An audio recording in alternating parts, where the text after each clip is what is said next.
July 1969. Special Forces soldiers were sent on a secret mission on the Appalachian Mountains. Their mission was to find a lost boy who vanished in a matter of seconds, but they were not prepared for what they would encounter. They received their report back on base, about 5 miles away. From the Smoky Mountains, they were sure that this order made no sense. Why would Special Forces soldiers be told to get involved in a missing person? There was something more to this mission, but they were not told about it. They packed their stuff, ready to leave, and loaded their weapons at 5 minutes sharp. They were ready to be deployed. One of their peers mentioned with a jokingly tone that they might be sent there to fight monsters instead. It's an insult to call Special Forces to search for some missing person. That is the job of the local authorities. Sergeant Miller addressed the complaints and asked his team to maintain a professional tone. Once the team was ready to be deployed, they went to the chopper. Given the coordinates of the main point where the person went missing, they received the details that it was a 7-year-old boy named Dennis Martin. It was late afternoon when they arrived. The sun was beginning to set down. As they evacuated the helicopter, they came to notice the family members of the boy were desperately looking for him. Local authorities and a few groups of civilians were in the search for the boy alongside trained canines. Sergeant Miller alongside his 5-man squad introduced themselves to the local authorities and set a perimeter, prohibiting them from tracking the boy's location deeper into the mountains, as they knew their true mission was to search around the nearby cave systems. Corporal Rodriguez, Meyer, Jones, and Davis were the squad. Alongside Sergeant Miller, they finished setting up their perimeter around the area and kept civilians and local police out of their business. But there was something strange about the place. When they went deeper into the bush, it got difficult to walk. It was the Laurel Hell, a set of multiple branches that grow and get tangled near the ground, making it almost impossible to the average civilian or explorer not tripping over or getting tangled, cutting themselves in the process. But these were Special Forces soldiers. They were hardened and trained. They managed to cross most of them. Corporal Jones tangled over at some point, but managed to get back on his feet. Once they reached the coordinates, they were instructed to rappel down the indicated cave in front of them and seal every possible entrance. As soon as they arrived, the scene was extremely intimidating. The cave entrance was massive and dark. It had rock formations all over it, and multiple tree branches growing around it, almost like nature itself is trying to warn any living creature from going down there. As Sergeant Miller was examining the area and used the radio to report back to base, a huge scream emerged from the cave, causing the entire squad to draw out their assault rifles. It was too loud to be from a human. Its lungs had to be massive, but it did not appear to belong to any known local predator either. From this moment, the soldiers stayed alert and knew something dangerous was lurking from the depths of the cave.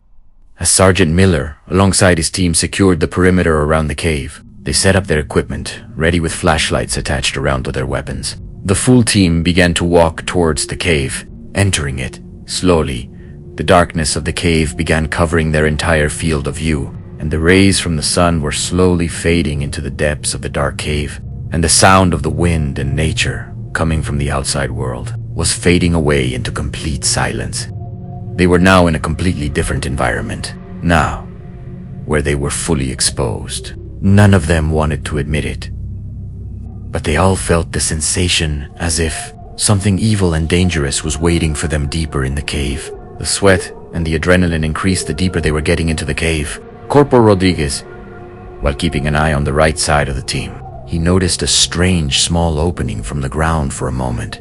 While aiming his flashlight from his rifle, he sensed and heard something, but it was too dark and some entrances were too deep into the cave. He did not give much importance to it, but they all knew whoever that scream came from before. It made very clear they were not alone in that cave.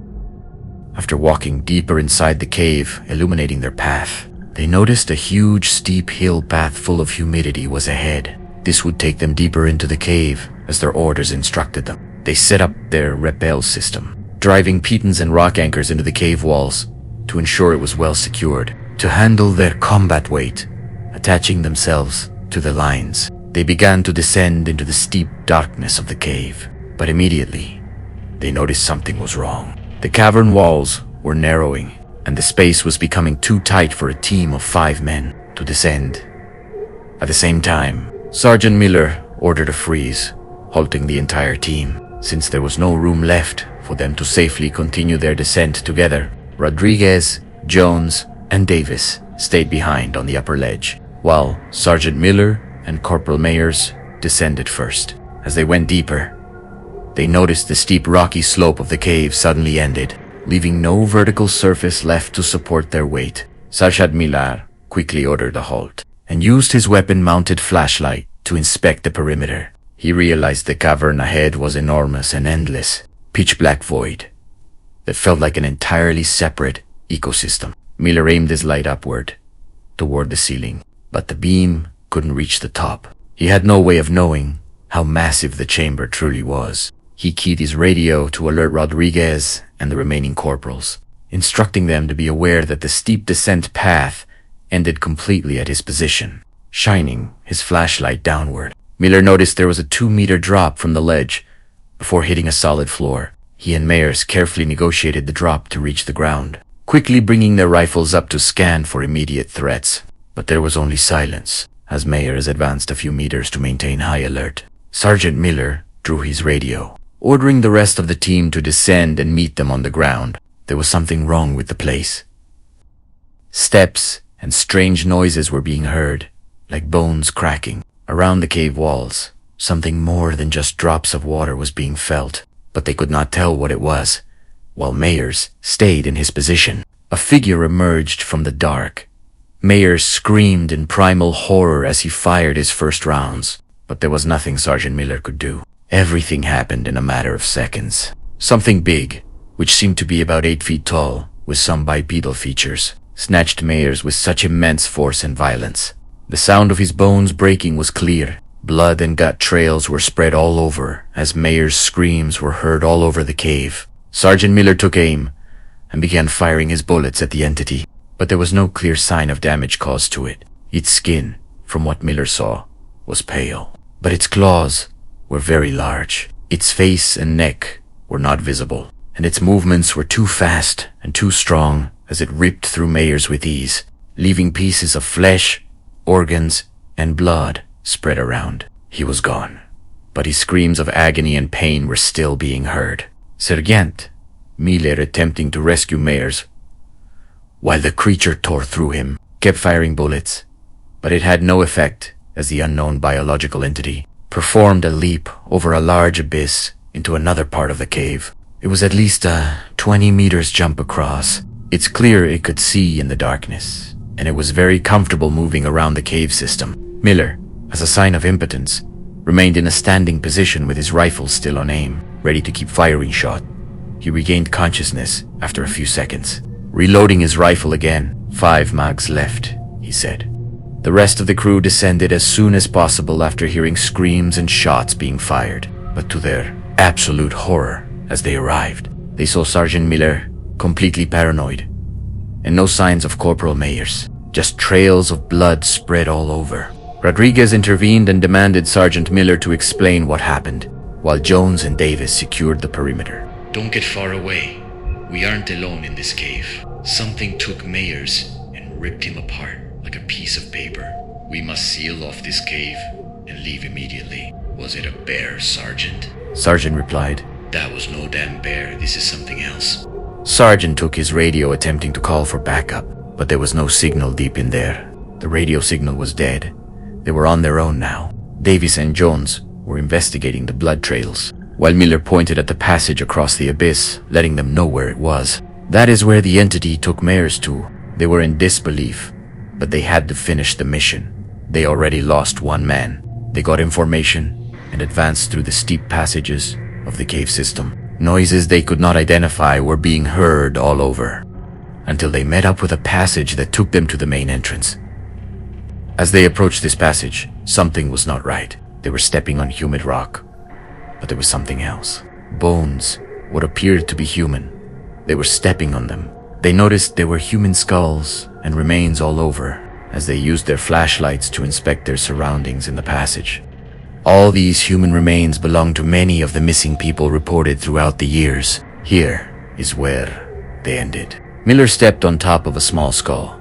He saw a bright red color shirt torn apart. This matched perfectly the descriptions of the missing kid from a few days ago. Once they reached the entry point, they could see the cave could lead them much deeper in, but they were not planning on finding out where else could that take them. Instantly, Jones and Davis began setting up the C4 explosives cautiously, while Sargent was holding the trigger. Rodriguez and Miller were holding the perimeter with their rifles loaded, but from Rodriguez's side, he begins to hear whisper noises from the dark. While he used his flashlight to spot the source of the sounds, he noticed something was standing upright bipedally. Its skin color was silver, blending perfectly with the surroundings of the cave. What in the hell is that? Rodriguez said. Sargent quickly turned his face around, but to his horror, in less than a few seconds, Rodriguez yelled, "Stop right there. Whatever you are, I will shoot." Rodriguez began firing his rounds, drawing the attention of the rest of the crew.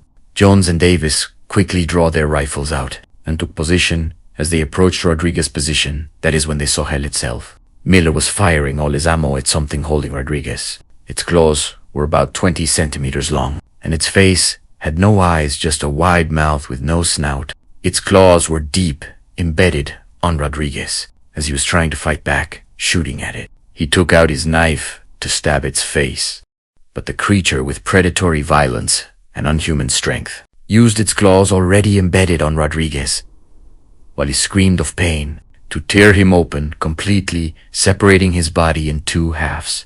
His entire torso flied meters deep into the abyss of the cave, while his legs went the other way. The crew immediately began their retreat as they heard whispers all over the cave. There were more of those things. The entity that ripped open Rodriguez went out of sight.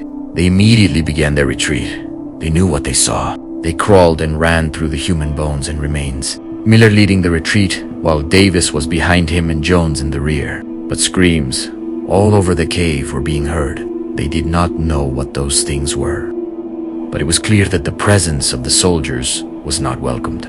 While they managed to get close enough, one creature approached from the rear of Jones. He shot at it multiple times, but it did nothing. With one of its claws, it ripped on one of his legs. Jones, screaming on pain and out of panic, grabbed one of his grenades. While cursing at the creature, he blowed himself up. While the creature had its jaw open, it was ready to take his flesh out. But the grenade exploded inside the creature's jaw, killing it alongside Jones. The explosion caused some sharp rocks of the cave to start falling around. One large piece of rock that fell on Sargent's left leg injured it badly. He was limping on one of his legs. Sargent passed the trigger button of the explosives to Davis. "Davis, it's all on you, soldier. I won't be able to rappel my way out of here. You must take the trigger with you. Tell my wife and kids that I love them." Davis was doubtful, refusing to let his sergeant die, but they had no time left. Miller grabbed Davis' shoulders and said, "Don't let our sacrifice be in vain. Tell the world our own government has lied to us. Tell the world these things exist down there. I will take as many of these motherfuckers out with me to buy you some time, but I can't guarantee you it will be enough. Now go, Davis. Get the hell out of here." As Davis nodded, he grabbed the trigger button from Miller and set his rappel here, ready, while the cave was falling around them. Davis began ascending through the steep passages. He heard Sargent standing his ground, cursing and shooting at the entities, sounds of grenades being exploding. But then everything went dead silent. Following the chaos, strange noises and whispers were coming from below. Davis was already ascending, but heard the presence of something crawling, following him from the rear with great speed. But the passage was tight. He was passing through it, managing to get out of it just in time. Already near the surface level, just in time as he escaped, he turned around, looking behind him, using his flashlight, and saw it with his very eyes. He witnessed a large, pale hand with large claws reaching, trying to get a piece of him. Davis saw with absolute panic as the hand quickly drew back, retreating back to total darkness.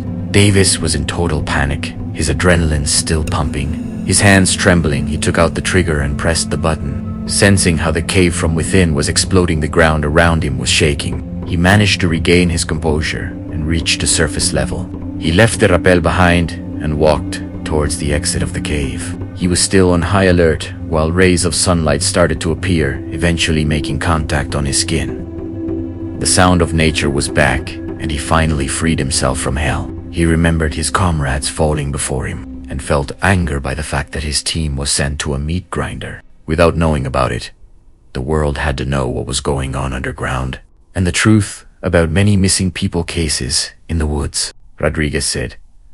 Sorgen quickly turned his face around. Davis felt betrayed by their commanding chief officer and the higher authorities in the government for keeping this information behind closed doors. He wanted to expose it and expose them for hiding it. Davis, coughing from the dust after the explosion coming out of the cave, takes his radio out, finally managing to catch the signal, and turns it on to contact base. Break. Base, this is Bravo 5. Do you copy it over? Authenticating code, Bravo 138. I am declaring a flash override. The entire element is KIA. Repeat, Bravo 1, 2, 3, and 4 are down. I am the sole survivor. Requesting immediate emergency extract. The base command radio's replies. Bravo 5. This is base command. Authentication confirmed. Say again your status. On Bravo element, over. They're gone. Everyone is gone. I've initiated structural demolition on the primary objective. The cave collapsed. I need a bird in the air now. My current location is Grid Uniform Whiskey. 29R9er. 19R8. Do you copy? Copy that. Bravo 5. A bird will be sent to your location, not remain in the open, soldier. Seek immediate hard cover and flash your strobe when you hear rotor blades out. In about 20 minutes, while the only remaining soldier of the squad waited for the chopper to arrive, screams and sounds from the cave were still being heard. At some point, he didn't know anymore if it was everything on his head or there was something else happening down there. He took position to fire rounds. In his paranoia, he took one of his grenades, ready to pull its security pin at the most minimal movement he detected coming from the cave. Every minute felt like an hour, until he finally heard a helicopter approaching his location. He used a smoke signal so that the pilot could spot his location instantly. Solid copy. Bravo 5. Dust-off is hovering over the canopy now, but the bush and trees are too dangerous. The bird won't be able to land here. Copy that. Our position has been established. Ready to deploy cable. I'm ready to strap in and ride it up. Get that iron down to me now. The electric winch screamed as it reeled Davis up through the canopy. Strong, gloved hands grabbed his tactical vest, hauling him over the lip of the helicopter cabin. The bay door slammed shut, cutting off the mountain air, and the aircraft banked hard toward civilization. Davis was out of that cave. The horror was already deep inside him. 20 minutes later, the chopper touched down on the tarmac at the forward staging base. Davis stepped off the skid. The entire base went quiet. He didn't look like a soldier returning from a standard patrol. His uniform was shredded, caked in white limestone dust, and stained dark with the blood of Bravo squad. But it was his face that made the seasoned gate guard step back. His eyes were wide, completely unblinking, and locked in a terrifying 1,000-yard stare. He was hyperventilating, flinching at the minor hiss of pneumatic brakes.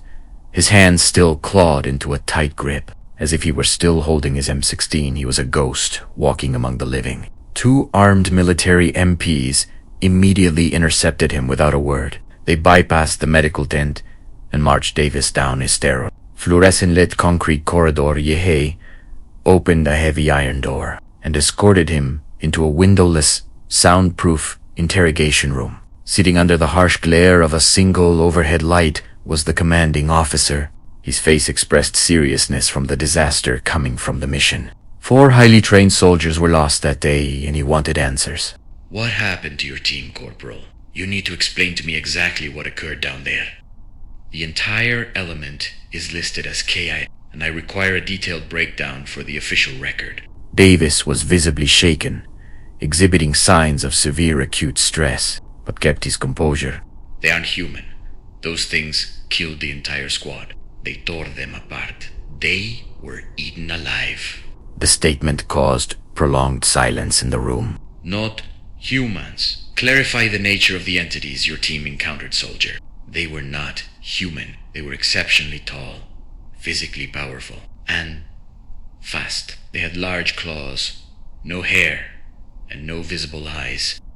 They tracked us strictly by sound and smell.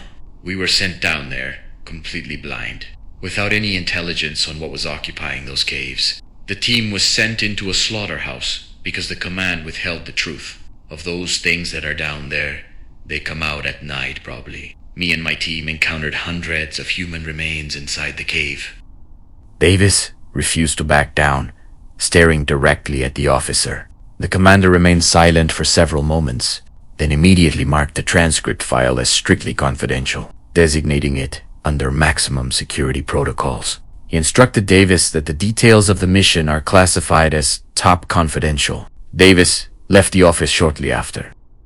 He realized immediately that the command structure intended to suppress the incident, and that he could no longer trust the personnel around him. His teammates had been slaughtered in that cave, and he was determined not to let the event be buried.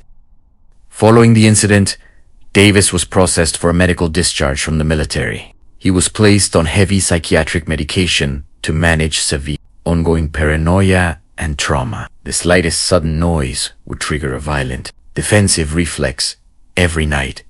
The auditory memory of his team's final moments and the sensory trauma of the cave prevented him from sleeping, aware that his movements were likely being monitored. Davis took precautionary measures, he wrote on a document, to document every single detail of the encounter with absolute precision. He placed the typed documents into envelopes and distributed them via registered mail to a select group of close contacts. The information contained in those physical letters is the exact account you are reading right now.